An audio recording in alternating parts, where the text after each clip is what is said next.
जय सनातन धर्म की जय। अपना अपना गुरु महाराज की जय। कुंभाराम महाराज की जय। शंभुराम महाराज की जय। जीतोबा बापू ने जय। कृष्ण कन्हैया लाल की जय। आज के आनंद की जय। आज अपने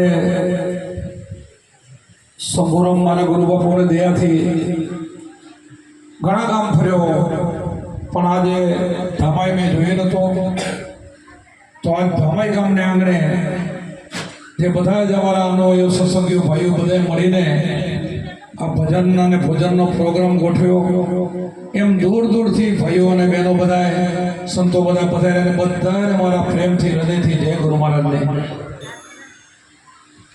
धामाई गाम मारे आवવાની ઈચ્છા વહેલેથી હતી પણ જ્યારે એનો સમય પાકે ત્યારે એવો મોકો મળે અને આવાય તમારા બધાનો પ્રેમ ભાવથી ભેરા મળીને સાથે મળીને તમે આ સત્સંગ ગોઠવ્યો ખૂબ આનંદની વાત ખૂબ આજે સત્સંગનો આપણે લાભ મળશે।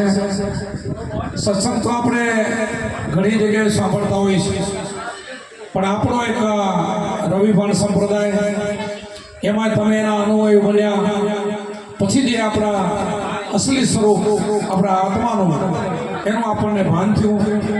જે આપણી કૃષ્ણે ગીતા લખી છે જે કાંઈ વશિષ્ઠ રામાયણ લખી છે જે આપણા શાસ્ત્રો લખ્યા છે એ બધા જ અવતારો આ ગુરુમુખી હતા ને એટલે શાસ્ત્રો મુક્ત ગયા છે।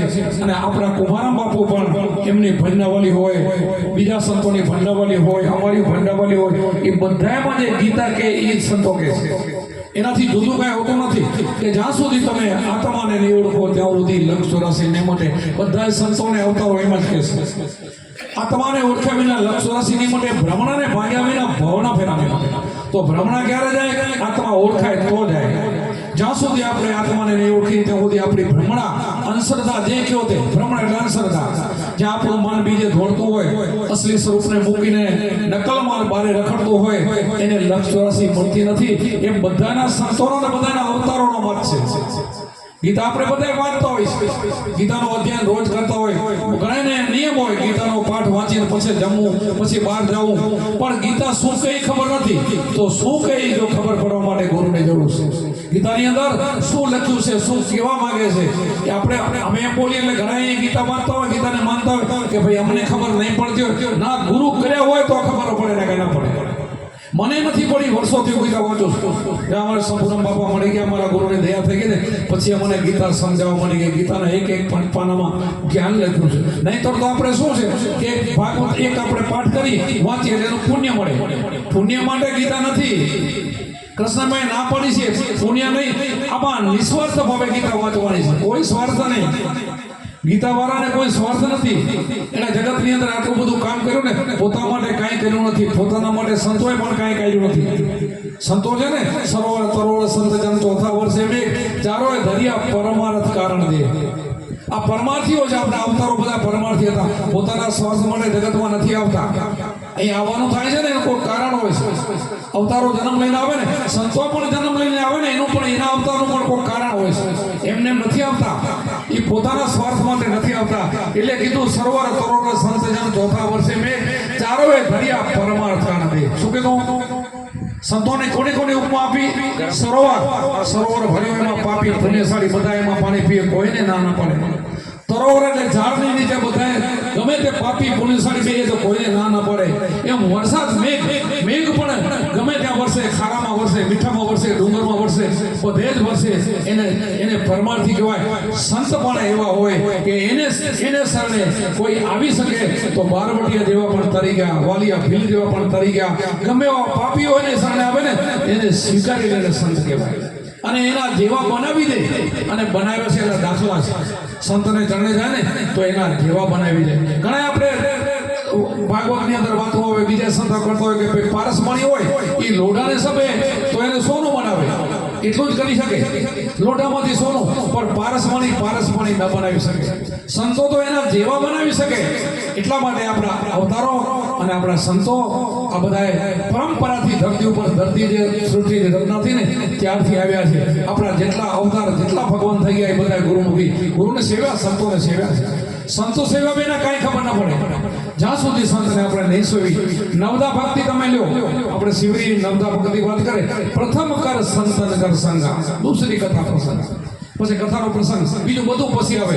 પણ પેલો કોઈ સંતનો સંગ થાય ને તો આપણને ભાન કરાવે કે આપણો આ અવતાર શા માટે થયો છે, મનુષ્ય અવતાર આપણને શા માટે મળ્યો છે. હું તો એમ કહું છું કે મનુષ્ય અવતારથી મોટો કોઈ મહાન અવતાર નથી. દેવોને દુર્લભ એવો આપણને મનુષ્ય અવતાર મળ્યો, પછી આપણને ગુરુ મળી ગયા. દેવોથી પણ આગળ, દેવોને દુર્લભ મુક્તિ તો મનુષ્યના અવતારમાં થાય, દેવોની પણ થાય નહીં. દેવો પણ પુણ્ય ખાઈ ખાઈને થાકી ગયા હોય ને ઈચ્છા કરે પરમાત્મા તું હવે એકવાર મને મનુષ્ય બનાવ, અને આપણને તો મનુષ્ય બનાવ્યા.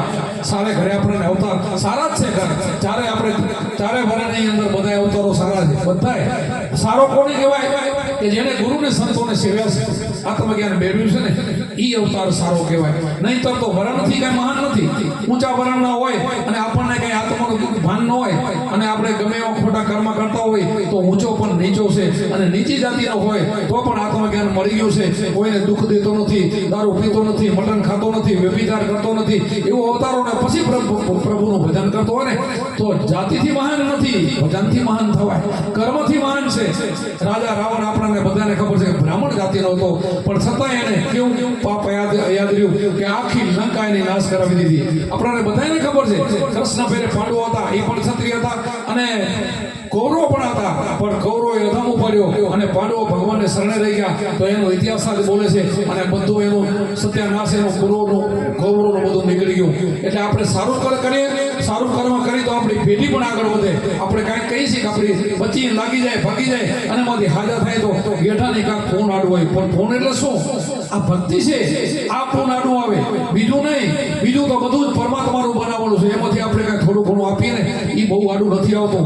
આડું કયું આવે છે કે આજે પોતાના આત્મા ઓળખી લીધો હોય અને એને 3,84,000 મટી ગયો ને તો 71 પેઢીને તારી થાય, એ આડું આવે છે. આપણા કુળમાં એક પણ સંત થઈ ગયો ને તો 71 પેઢીને તારતો હોય છે. તો આપણે બધા ભાગશાળી છીએ. આપણને સાચા ગુરુ મળ્યા છે, સાચો સત્સંગ મળ્યો છે. સાચા ગુરુ કોને કહેવાય? સાચા ગુરુનો આપણે વ્યાખ્યા શું કરી શકીએ? અમે અત્યારે દક્ષિણા ના લઈએ એટલે સાચા થઈ ગયા એવું નથી. સાચી વસ્તુને જાણી હોય સાચા કહેવાય. સાચી વસ્તુને જાણી લીધી અને સાચા ગુરુ કહેવાય. બાકી તો કેટલા હોય છે આપણને ગમે એ રસ્તે ચડાવી દે, ભાઈ આ મંત્ર કરી દે, આનું રટણ કરી દે, આને વાંચે, આ કરી દે, એક રેકડા કરી દે, ઉપવાસ કરી દે. એ સાચા નથી. સાચે ઠેકાણે પહોંચાડી દે ને, મુક્તિ કરી દે અને મોક્ષ ઠેકાણે પહોંચાડી દે ને એને સાચા કહેવાય. એવા ગુરુ આપણને મળ્યા છે અને આપણે એના અનુભવ થયા છે. અને તમે બધા ભાગશાળી છો અને સમજદારી છે તો તમે અમને બોલાયા હોય. તમારી પાકી સમજદારી હોય ને તો જ પોતાના ગુરુઓને, પોતાના દાદા ગુરુને બોલાયા હોય. અહીંયા બધા અમારા મેં 15 ભાઈઓને આદેશ કરેલો છે. એમાંથી તમે 2-4 ભાઈઓને અહીં આવીને જાણો પણ છો જે તમારા ગુરુઓ છે. અહીંયા કાયાભાઈ છે, એમ ભીમસીભાઈ છે, અને અમારા હાજર ભગત આવે છે. પછી અમારા લાખાભાઈને સામે બધા અહીંયા બેઠા છે. અને અમારા મોડા ગામના છે. પછી અમારા ગેડીથી વિરમ ભરવાડ છે, એમને પણ આદેશ કરેલો છે. અહીંયા જેટલા ભાઈઓ અમારા ભેગા આવ્યા છે આદેશ કરેલા પણ આવ્યા છે. 15 ભાઈઓને આદેશ કર્યો છે. હું તમને હવે બધા જાણો છો કે મારે કહેવાનું નથી કે હું 4-5 વર્ષથી કોઈને ઉપદેશ નથી આપતો. અમારા જે શિષ્યો છે 15 ભાઈઓને મેં આદેશ કર્યો. આમ તો અમારે અનાયું હવે ત્યાં અમારા 5,500 થી 6,000 જેવા અનુભવો થઈ ગયા છે. સંપ્રદાય બહુ મોટો છે. આમ અમારા કુંભારામના એટલા થઈ ગયા, આમ રવિ ભાણ સંપ્રદાયને કહેવા જઈએ ને તો લાખો ને કરોડો થઈ જાય એટલા બધા થઈ ગયા છે. સંતોએ જગતમાં આટલું મોટું કામ કર્યું છે. પણ આપણે પણ એમાં જોડાણા હોય તો ભજન કરવાનું, સ્મરણ કરવાનું અને કામ પણ કરવાનું. આપણે કામ ના કરીએ ને તો ખાલી દર્શનથી કાંઈ ન વળે.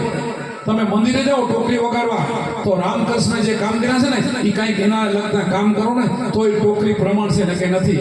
અમારે મંદિર આવો, અમારી કોઈ અમારા દાદા ગુરુની સમાધિઓ અહીં આવો ને તો એ ખાલી ટોકરી વગાડી નીકળી જાઓ ને એનાથી નથી. એની ગુણની પૂજા છે.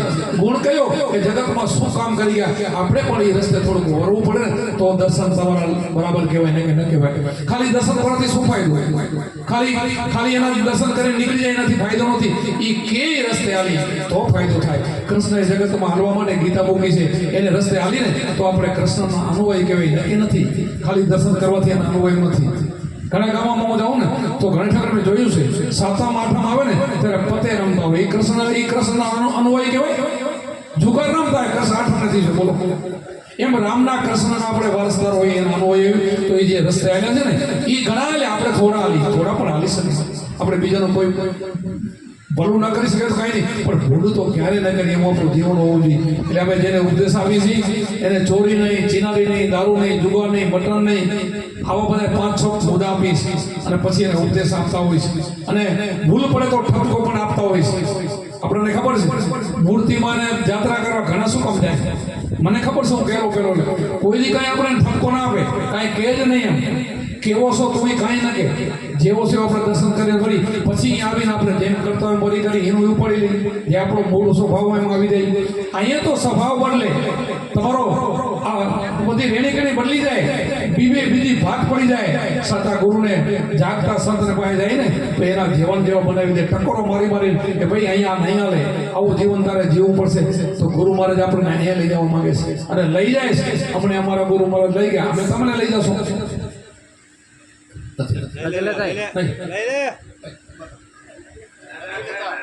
અમારે દક્ષિણાની એક પ્રતિજ્ઞા છે અમારા સંપ્રદાયમાં, એટલે કોઈ ભૂલથી પણ હામી નહીં કરવાની.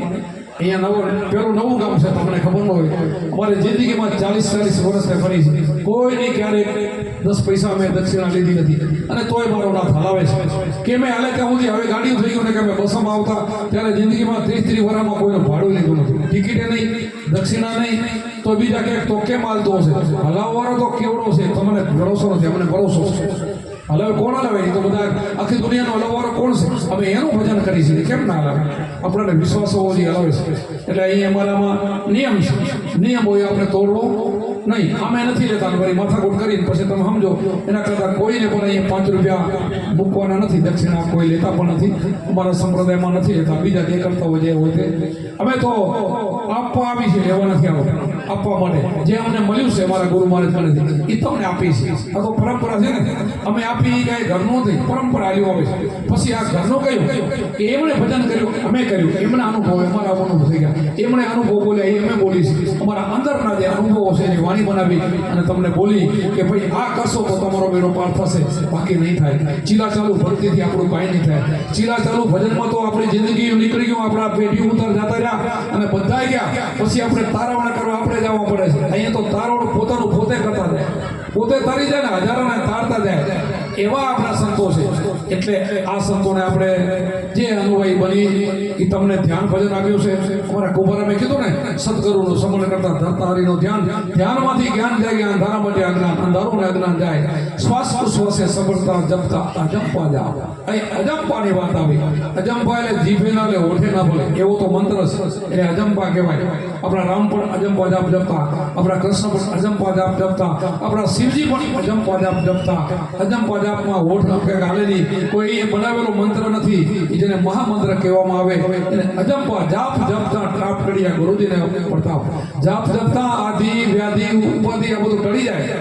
અને ટળે તો એ મંત્ર કામનો, ને કે શું કામ ટળે નહીં તો ટળે આપણે કાંઈ જો ફરક ન પડે તો ગુરુ કરવાની શું જરૂર છે?